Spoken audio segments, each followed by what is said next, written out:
ज्या संगतीनेच विराग झाला, मनोदरीचा जडभास गेला.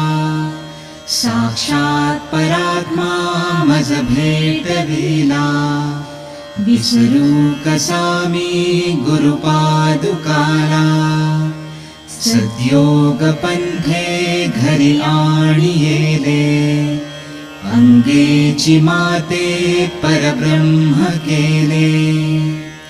प्रचंड तो बोधरवी उदेला, विसरू कसा मी गुरुपादुकाला.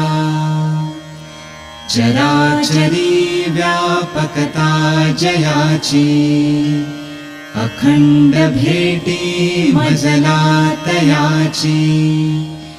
परमपदी संगम पूर्ण झाला,